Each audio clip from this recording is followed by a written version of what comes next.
Hello दोस्तों, आप सभी कैसे हैं? आई होप आप सभी अच्छे होंगे, स्वस्थ होंगे और अपना पढ़ाई लिखाई अच्छे से कर रहे होंगे। जैसे कि पिछले पिछले वीडियो में हम आप लोगों को बताए थे पूरे नंबर के बारे में, और आज हम बताने वाले हैं रूट के बारे में। पूरा रूट को विस्तार से जानेंगे। चलिए इस वीडियो को करते हैं शुरू। देखिए रूट क्या होता है। रूट का पहले आप सोचिए कि संकेत कैसा होगा, उसका मान क्या होगा, और किसी भी संख्या पर यदि रूट चढ़ जाए तो उसका मान क्या होगा, और उसका जो होता है कंडीशन क्या क्या हो सकता है, उसे हम जानेंगे। तो फर्स्ट नंबर में हम जानेंगे कि रूट का संकेत कैसा होता है, जिससे इंग्लिश में सिंबल कहते हैं। तो देखिए फर्स्ट नंबर में हम जानेंगे कि रूट का संकेत कैसा होता है। संकेत संकेत जिसे इंग्लिश में सिंबल कहते हैं, SYMBOL सिंबल। तो देखिए रूट का कुछ संकेत इस प्रकार से होता है, इस प्रकार से ये आपको रूट बोला जाता है, और ये किसी भी संख्या पर लग जाता है तो उसका अर्थ होता है 1/2। किसी भी संख्या पर यदि लग जाए तो उसका मान कितना होता है, 1/2। फॉर एग्जाम्पल जैसे में देखिए, जैसे में लग गया √2, तो इस √2 को आप ऐसे भी लिख सकते हैं 2 के पावर 1/2। आप इसको ऐसे भी लिख सकते हैं, ऐसे भी लिख सकते हैं √3 को, √3 को लिख सकते हैं 3 के पावर 1/2। दोनों बात इक्वल है। तो यहाँ से स्पष्ट हो रहा है कि रूट का अर्थ हुआ किसी भी संख्या पर 1/2 घात। किसी भी संख्या पर 1/2 घात होता है, उसे हम कहते हैं रूट। तो आप जान गए कि रूट का मान भी बोल सकते हैं। तो नोट में एक बात याद रखिएगा कि नोट में किसी भी किसी भी संख्या किसी भी संख्या पर यदि यदि रूट दिखे तो उस पर घात कितना होता है, पावर, जिसे इंग्लिश में क्या कहते हैं, पावर, POWR। पावर कितना होता है, 1/2 होता है। जैसे कि एग्जाम्पल में ऊपर दिखा दिए हैं। चलिए इतना जानने के बाद में हम जानेंगे कि स्क्वायर से रूट कैसे कट जाता है। हालांकि हम लोग बोल देते हैं कि बोलचाल की भाषा में कि स्क्वायर से रूट कैसे कटता है, उससे हम देखेंगे। जैसे में रूट अंडर दिया है, √2 का स्क्वायर जब करते हैं तो बोल देते हैं कि स्क्वायर से रूट कैंसिल, तो कितना यह प्राप्त हुआ, 2 हुआ। उसी प्रकार बोलते हैं हम लोग कि √3 का होल स्क्वायर करने से स्क्वायर से रूट कैंसिल हो जाता है, तो केवल 3 होता है। कैसे होता है उसे हम एक्सप्लेन कर रहे हैं। देखिए जैसे में यहाँ पर हम लिखे √2 का होल स्क्वायर, तो इसको इसको आप ऐसे भी लिख सकते हैं, √2 का होल स्क्वायर है ना। तो बोलिए रूट का अर्थ होता है किसी भी संख्या पर कितना घात, 1/2। तो यहाँ पर देखिए 2 लिख दिए, और रूट के प्लेस पर रूट हटाएंगे तो इस पर पावर कितना चढ़ेगा, 1/2। तो यहाँ पर घेर कर ये रूट हटाए तो कितना पावर दे दिए, 1/2। और मेन पावर इसका होल पावर कितना है, 2 है। होल पावर कितना है, 2 है। अब इसे आप सॉल्व कीजिए। जब सॉल्व करेंगे तो 2 प्राप्त हो जाएगा। कैसे, देखिए देखिए 2 को उतार दीजिए, और इसका पावर यहाँ पर कुछ नहीं है तो बीच में गुना उत्पन्न हो रहा है। तो आप ऐसे लिख सकते हैं 1/2, और बीच में क्या उत्पन्न हो रहा है, गुना। तो यहाँ पर लिखिए गुना। अब जब गुना उत्पन्न हो गया तो आप यहाँ से काट सकते हैं 2 से 2। तो बोलिए 2 के पावर 1, तो 2 के पावर 1 अर्थात 2 के टेबल एक बार, तो कितना होगा, 2 होगा। इस प्रकार से बोलते हैं हम लोग स्क्वायर से रूट कैंसिल हुआ तो 2 प्राप्त हुआ। आई होप आप लोग समझ गए होंगे कि स्क्वायर से रूट कैसे कट जाता है। अब और भी प्रश्न होता है थी, रूट का जोड़, रूट का घटाव, और रूट का घटाव के बाद भाग भी होता है, उसे हम समझेंगे। तो इतना जानने के बाद में अब उसको हम देखते हैं रूट का जोड़ घटाव कैसे बनता है, और उसे जानते हैं। देखिए कोई भी संख्या हो, यदि उस पर रूट है और उसका वर्गमूल न निकले तो वो सभी संख्याएं अपरिमेय संख्या होती है। तो यदि किसी संख्या पर रूट है और उसका वर्गमूल निकल गया तो वह संख्या आपका परिमेय होता है, जैसे कि कल हम वीडियो में बता चुके हैं। तो पहले नंबर में आप जान लीजिए कि कोई भी संख्या पर रूट हो, यदि उसका वर्गमूल निकल गया तो आपका परिमेय, और नहीं निकला तो अपरिमेय होता है। देखिए कोई पहले नंबर में आप लोग सीखेंगे कि रूट का जोड़ कैसे बनता है। रूट का जोड़, एडिशन ऑफ रूट, इंग्लिश में बोलेंगे एडिशन ऑफ रूट। रूट का योग या जोड़, दोनों में से कोई बोल सकते हैं। देखिए जोड़ में क्या होता है, आपको रूट में ही देगा, जिसमें दे देगा √2 प्लस में √2, जोड़ कर बोलेगा कि इसका मान बताइए। तो कैसे बनेगा देखिए, √2 में जोड़ना है √2 को। तो जैसे में देखिए यहाँ पर √2 कितना बार है, 2 बार है। तो यहाँ पर बराबर देंगे, कितना बार है रूट, 2 बार है, और क्या है √2, तो लिखेंगे 2√2। इसका आंसर हो गया। इस प्रकार से इसका आंसर हुआ। ऐसे भी देगा √3 प्लस √3 प्लस में √2 और प्लस में √2। अब इसे जोड़िए, बोलिए √3 में √2 को जोड़ देंगे क्या, कभी नहीं जोड़ेंगे, क्योंकि √3 और √2 अलग अलग होता है। सेम वाले को सेम साथ और अलग वाला जो होता है अलग में जोड़ते हैं। बोलिए √3 को √3 में जोड़ देंगे और फिर √2 को √2 में जोड़ देंगे। तो √3 और √3 कितना है, 2 बार है, तो लिखेंगे 2√3, 2√3 लिख देंगे और बीच में सिंबल है प्लस, तो प्लस देंगे। अब बोलिए √2 और प्लस में √2 कितना बार है, 2 बार है। यदि 3 बार होता तो 3 बार लिखते, यहाँ पर 2 बार है तो लिखेंगे 2√3। इसका आंसर हो गया कि 2√3 प्लस में 2√2, ये आपका आंसर हो गया। कुछ और भी टाइप के सवाल देते हैं, देखिए कैसे। जैसे में देगा √5 प्लस √5 प्लस √5 और प्लस √7 दे दिया, ये कैसे बनेगा। तो जब भी आपको सब प्लस में दिखे तो जोड़ लीजिएगा। 1 2 3 कितना बार है √5, 3 बार, तो लिखेंगे 3√5। और यहाँ पर देखिए 7, 7 अकेले है, तो अकेले है तो केवल प्लस लिख कर √7 लगा दीजिएगा। ये आपका हो गया 3√5 √7 हो गया इसका आंसर।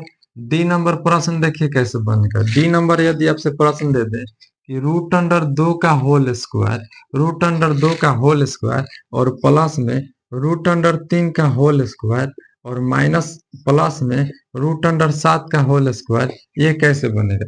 तो बोलिए अभी पढ़ा कर आए, अभी पढ़ा कर आए कि जब भी किसी संख्या पर स्क्वायर दिखे तो स्क्वायर से रूट कैंसिल हो जाता है, उसे हम एक्सप्लेन भी किए थे। तो बोलिए स्क्वायर से रूट कैंसिल हो गया तो यहाँ पर केवल 2 बच गया, और यहाँ पर भी स्क्वायर से रूट कैंसिल तो केवल 3 बचा, और प्लस फिर यहाँ पर स्क्वायर से रूट कैंसिल तो यहाँ पर कितना 7 हो गया। अब इसे ऐड कर लीजिए, 7 3 10, 10 2 12 हो गया। इसका आंसर हो गया 12।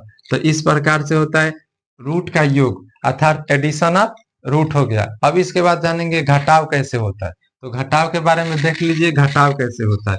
ये सब आपको 9th क्लास में ही पढ़ना होगा, मगर 10th क्लास में पढ़ाने का मकसद यह है, यदि आप भूल गए हो तो इसे सीख लीजिए ताकि क्वेश्चन बनाने में आपको आसानी लगे। चलिए इसके बाद हम जानेंगे रूट का घटाव। तो 2 नंबर में सीखेंगे रूट का घटाव। रूट का घटाव, रूट का घटाव। देखिए घटाव में क्या होता है, माइनस लग रहा है बीच में, कुछ नहीं है। तो देखिए जैसे में सवाल देगा √2 प्लस में √3 और माइनस में √2, फिर देगा प्लस में √3, मतलब कि प्लस माइनस दोनों मिला कर देगा। यहाँ पर केवल माइनस भी दे देंगे तो घटा होगा, मगर हमने प्लस भी दिया है, कोई बात नहीं। चलिए देखिए यहाँ पर देखिए √2 दिख रहा है और यहाँ पर भी √2 दिख रहा है। फर्क कितना है, ये √2 प्लस में है और ये √2 माइनस में है। तो देखिए जब भी ये प्लस है ये माइनस है, तो प्लस माइनस माइनस, माइनस का अर्थ हुआ घटाव, घटाव का अर्थ हुआ √2 में से √2 को घटा देंगे तो 0 हो गया। तो आप काट सकते हैं, √2 खत्म हो गया। हमारे पास केवल बचा √3 जो कि दोनों प्लस में है। √3 कितना बार है, 2 बार है, तो आप इसे लिखिए √3 जोड़ दिए इसलिए क्योंकि दोनों पॉजिटिव था, दोनों प्लस में था। बी नंबर में देखिए प्रश्न कैसे दे देगा। √5 प्लस में √2 प्लस में √5, एक माइनस कर देते हैं। चलिए माइनस, ये भी माइनस कर देते हैं क्योंकि घटाव सीख रहे हैं। फिर यहाँ पर माइनस में √2, इसका आंसर कैसे बनेगा। तो बोलिए ये √5 और ये √5, पहले जो देगा उसको देखेंगे। ये प्लस में है ये माइनस में है, तो प्लस माइनस माइनस, तो प्लस माइनस माइनस माने घटेगा अर्थात कटेगा, तो कट गया। अब ये देखिए √2 ये दोनों माइनस में है, दोनों क्या है माइनस में है, तो माइनस माइनस प्लस होता है, मगर जोड़ में माइनस ही दिया जाता है, तो माइनस दे देंगे। और कितना बार है √2, 2 बार है, तो लिखिएगा 2√2। इसका आंसर होगा -2√2।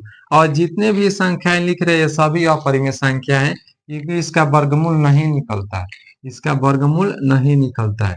चलिए सी नंबर प्रश्न लेते हैं, एक थोड़ा सा 12 रूट अंडर 5 का होल स्क्वायर दिया है और माइनस में दिया है रूट अंडर 5 का होल स्क्वायर और फिर माइनस में रूट अंडर 11 दिया है, यह कैसे बनेगा बोलिए। यहाँ पर देखिए स्क्वायर से रूट कैंसिल हो गया, स्क्वायर से रूट कैंसिल हो गया, यहाँ पर भी स्क्वायर से रूट कैंसिल हो गया। अब हल कर लीजिए तो यहाँ पर क्या बच गया 5 और माइनस में क्या बच गया 5 और माइनस में रूट अंडर क्या है 11। बोले ये माइनस में ये प्लस में कट गया, इसको यहाँ पर भी काट सकते हैं मगर हम हल कर कर दिखाएं। तो हमारे पास क्या बच गया माइनस में रूट अंडर 11, इसका आंसर हो गया। तो ये था रूट का घटाव। अब सीखते हैं रूट का गुना क्या होता है। तो यहाँ पर देखिएगा रूट का गुना, रूट का गुना, रूट का गुना एडिशन ऑफ मल्टीप्लाई, रूट का गुना, गुना देखिए कैसे होता है। जैसे मैं सवाल आपको दे देगा रूट अंडर 3 गुने रूट अंडर 3 गुने रूट अंडर 2 गुने रूट अंडर 3, कैसे बनेगा देखिए। बोलिए 3 में 3 से गुना कराएंगे तो क्या होगा 9 और 9 में 3 से गुना कराएंगे तो क्या होगा 9 3 27 होगा और रूट अंडर क्या है 2। हालांकि आप चाहेंगे तो सभी संख्याओं को एक तरफ गुना कर देंगे। जैसे में देखिए तीसरी का 9 और 9 दूना 18, 18 दूना 36 और 36 का वर्गमूल निकाल देंगे 6, तो इसका आंसर हो जाएगा 6।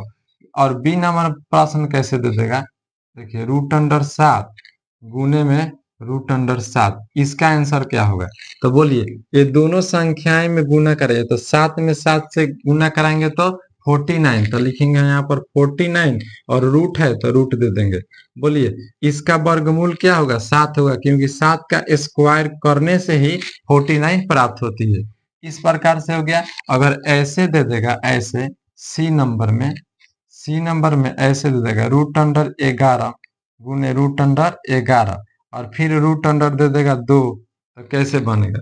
तो बोलिए ये 2 बार है, 2 बार कहने का अर्थ हुआ 11 का स्क्वायर किया गया है।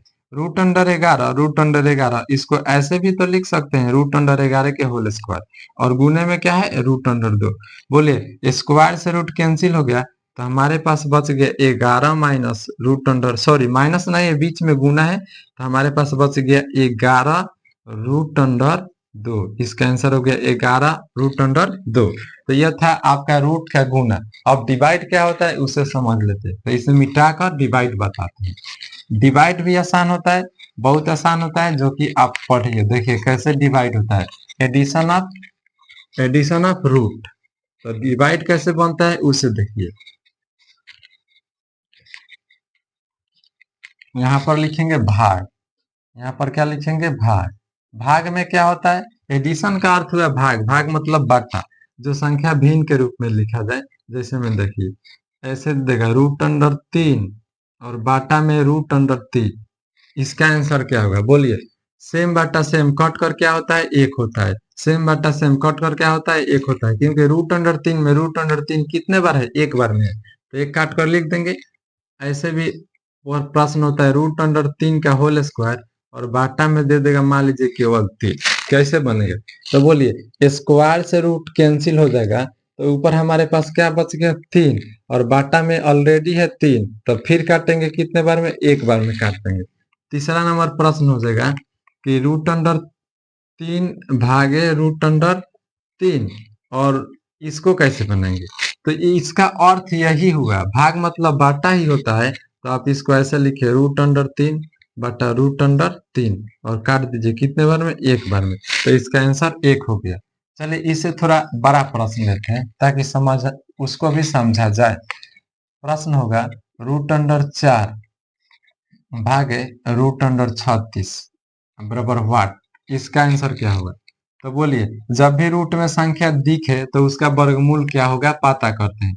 बोलिए 2 का स्क्वायर करने से 4 प्राप्त होगा, तो इसका वर्गमूल निकल के 2 और इसके यहाँ पर देखिए 36, 6 का स्क्वायर करने से 36 होता है, तो इसका वर्गमूल होता है 6। अब इसे सरलतम रूप लिखे चेक कर दीजिए, यहाँ पर 1 दूना 2 और 3 दूना 6, तो 1/3 इसका आंसर हो गया, 1/3 आंसर हो गया।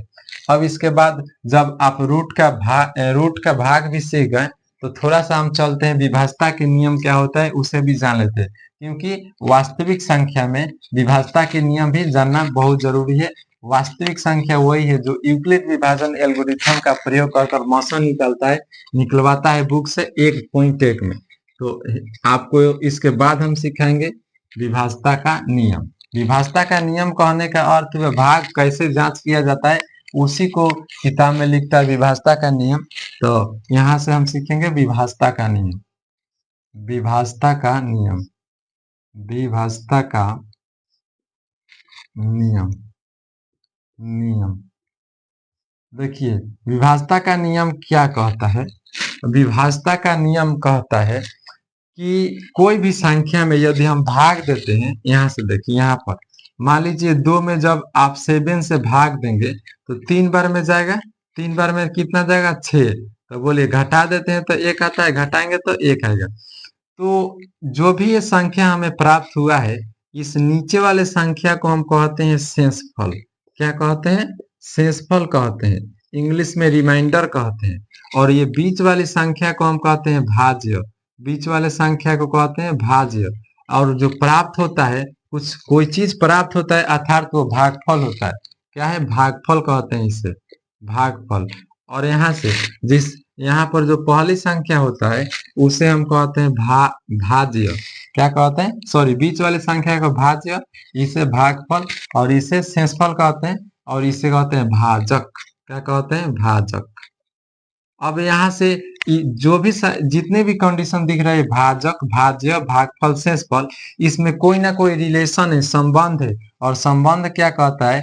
भाज्य बराबर होता है भाजक, भाजक गुने भागफल, भागफल और प्लस में शेषफल को जोड़ते हैं। शेषफल को क्या कहते हैं? जोड़ते हैं। यह आपका विभाज्यता का नियम यही है, विभाज्यता का नियम यही है। अब यदि आप इसे इंग्लिश में भी कह सकते हैं, भाज्य को डिनोट करता है एक बुक में ए से। क्या क्या चीज से करता है? जैसे में होता है ए बराबर बी गुने क्यू प्लस में आर। तो यहाँ से आप मिलान कर सकते हैं, मिलान कर सकते हैं कि भाज्य को ए से डिनोट किया है तो यहाँ पर लिखिए ए, और भाजक को बी से, तो भाजक क्या है? यहाँ पर है तो इसे बी से डिनोट किया है। और भाज्य को ए से, और भागफल को क्यू से, तो आप यहाँ पर भागफल को क्यू लिख लीजिए, और शेषफल को आर से, तो यहाँ पर आर लिख लीजिए। आप इसे चाहेंगे तो जांच भी कर सकते हैं। कैसे? बोलिए भाज्य कितना है? भाज्य 7 है, तो लिख दीजिए यहाँ पर 7 बराबर में भाजक, भाजक कितना है? 2, तो यहाँ पर लिखिए 2 गुने क्यू, क्यू का मान अर्थात भागफल, भागफल कितना है? 3, भागफल कितना है? 3, और प्लस में आर, शेषफल कितना है? 1। अब इसे हल कीजिएगा तो दोनों पक्ष बराबर होगा अर्थात एलएचएस आरएचएस के बराबर होगा। तो यहाँ पर लिखिए 7 बराबर 2 3 का 6 और प्लस में 1, तो यहाँ से लिखेंगे 7 6 1 7। देखिए दोनों कंडीशन बराबर हो गया, अर्थात विभाज्यता का नियम यही कहता है कि जब एलएचएस आरएचएस के बराबर हो जाता है तो आपका सत्य होता है। तो यही होता है ए बराबर B Q plus R, book में यही लिखा है ए बराबर बी क्यू प्लस आर। तो यहाँ पर देखिए विभाज्यता का नियम से हमें क्या मिला? ए बराबर बी क्यू प्लस में आर, यही ना मिला विभाज्यता का नियम से। तो आप बुक में पढ़ेंगे यही ए बराबर बी क्यू प्लस आर को यही लिखता है यूक्लिड विभाजन। इसी बात को क्या लिखता है? यूक्लिड, यूक्लिड विभाजन एल्गोरिथम, एल्गोरिथम, इसी बात को लिखता है यूक्लिड विभाजन एल्गोरिथम। जो हम अभी बताएं विभाज्यता का नियम, इसी बात को लिखता है यूक्लिड विभाजन एल्गोरिथम। इसका उपयोग क्या करता है? मौसा निकलवाता है।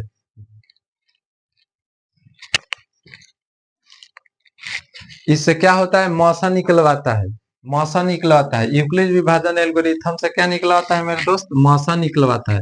मौसा कहने का अर्थ हुआ महत्तम समरापर्तक। मौसा कहने का अर्थ क्या हुआ? महत्तम समरापर्तक, अर्थात एचसीएफ निकलवाता है। हम लोगों से क्या निकलवाता है? एचसीएफ निकलवाता है। एचसीएफ कहने का अर्थ हुआ हाईएस्ट कॉमन फैक्टर। एचसीएफ कहने का अर्थ क्या हुआ? एचसीएफ। एचसीएफ कहने का अर्थ हुआ H4, H4 होता है हाईएस्ट, H4 क्या होता है? हाईएस्ट। और C4, यहाँ पर C है तो C4 होता है कॉमन। COMMON कॉमन, और अंतिम क्या है एफ, तो F4 होता है फैक्टर। क्या होता है फैक्टर। हाईएस्ट मतलब होता है सबसे बड़ा, हाईएस्ट मीन्स क्या होता है सबसे बड़ा, उसे भी लिख लीजिए। हाईएस्ट मीन्स क्या होता है सबसे बड़ा, सबसे बड़ा। और कॉमन का अर्थ हुआ जो सभी में हो, कॉमन का अर्थ क्या हुआ जो सभी में हो, जो सभी में हो, जो सभी में हो। अंतिम में है फैक्टर, फैक्टर का अर्थ हुआ गुणनखंड, फैक्टर का अर्थ क्या हुआ गुणनखंड, फैक्टर का अर्थ हुआ गुणनखंड। तो एचसीएफ का अर्थ यही होता है, एचसीएफ का हमने फुल फॉर्म भी बता दिया, और इसी बात को एचसीएफ को ही लिखता है। जैसे मैं यहाँ पर देखिए एचसीएफ को क्या लिखता है शॉर्ट में मॉस, और मॉस का पूरा नाम होता है, मॉस से होता है महत्तम, मॉस से क्या होता है महत्तम, और स से समवर्तक, समावर्तक, समवर्तक। और इसी को यहाँ से पहला अक्षर एम उठा लेता है और अंतिम अक्षर स उठाकर दोनों को एक जगह कर कर बनाता है मौसा। मौसा जानने के बाद में थोड़ा सा हम एचसीएफ जान लेते हैं, एचसीएफ क्या होता है। चलिए इसे मिटाकर एचसीएफ जान लेते हैं, ताकि एलसीएम और एचसीएफ दोनों जान जाएंगे तो बुक में इससे क्वेश्चन आपको देखने को मिलता है। इतना जानने के बाद में एचसीएफ क्या होता है उसे थोड़ा समझ लेते हैं। एचसीएफ, एचसीएफ समझ गए। एलसीएम देखिए एलसीएम क्या होता है, एलसीएम, और इस एलसीएम को ही लॉसा कहा जाता है। क्या कहा जाता है लॉसा। इसका पूरा नाम होता है लघुत्तम समवर्तक, लघुत्तम, लघुत्तम समवर्तक, समवर्तक, लघुत्तम समवर्तक होता है। देखिए L4 भी इसका माने होता है L4 लॉवेस्ट, L4 लॉवेस्ट सबसे छोटा। C4 यहाँ पर भी हो जाता है कॉमन, C4 क्या हो गया कॉमन, और M4 होता है मल्टीप्लाई, M4 MULTIPLY। लॉवेस्ट मीन्स होता है सबसे छोटा, सबसे छोटा होता है लॉवेस्ट मीन्स सबसे छोटा। और C4 होता है जो सभी में हो, कॉमन, जो सभी में हो। एंड M4 होता है मल्टीप्लाई अर्थात गुना, मल्टीप्लाई मीन्स गुना। तो एलसीएम एचसीएफ भी होता है। और यहाँ से एक कंडीशन, एक सूत्र उत्पन्न होता है जो आपको सवाल में बनाने के लिए बहुत हेल्पफुल होता है, कि पहली संख्या कोई दे दे, दूसरी संख्या दे दे और इसमें एचसीएफ दे दे, तो एलसीएम निकलवाने के लिए भी बोलता है। कैसे उसे समझिए। वह नियम क्या है, नियम कहता है पहली संख्या गुने दूसरी संख्या बराबर एलसीएम गुने एचसीएफ, जो आपको 1.2 में पढ़ना है बुक में। देखिए उसे समझिए वह क्या कहता है। उसमें होता है पहली संख्या, पहली संख्या गुने दूसरी संख्या, पहली संख्या गुने दूसरी संख्या बराबर एलसीएम गुने एचसीएफ। इस बात को आप याद रखिएगा तो सभी सूत्र इसी से निकल कर आएगा, सभी सूत्र। मान लीजिए पहली संख्या को आप ए मान लीजिए और दूसरी संख्या को बी मान लीजिए, और बराबर में क्या है एलसीएम गुने एचसीएफ, एलसीएम गुने एचसीएफ। देखिए पहली संख्या को ए और दूसरी संख्या को बी इसलिए मान लीजिए क्योंकि बुक में दिया है, और पहली संख्या क्यों लिखेंगे ए डायरेक्ट लिखेंगे कम समय लगेगा। यहाँ से यदि आप चाहेंगे तो केवल ए का मान निकाल लीजिए, बोलिए ए और बराबर दीजिए, बराबर में क्या है एलसीएम, क्या है एलसीएम, और गुने एचसीएफ है, एलसीएम गुने एचसीएफ है।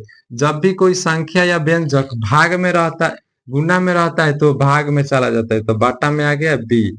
और जब भी आपसे एक निकलाने के लिए बोला जाए अर्थात पहली संख्या, तो यह सूत्र लगा लीजिएगा ए बराबर एलसीएम गुने एचसीएफ बाटा में बी।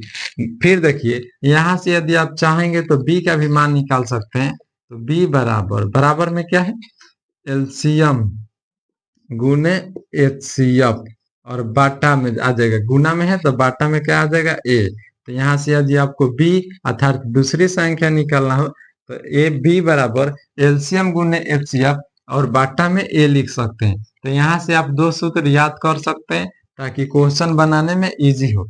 तो आज के लिए इतना ही, फिर मिलते हैं हम अगले वीडियो में एक्सरसाइज लेकर। यह हमारा थ्योरी क्लास था। चलिए आज के लिए इतना ही, बेस्ट ऑफ लक।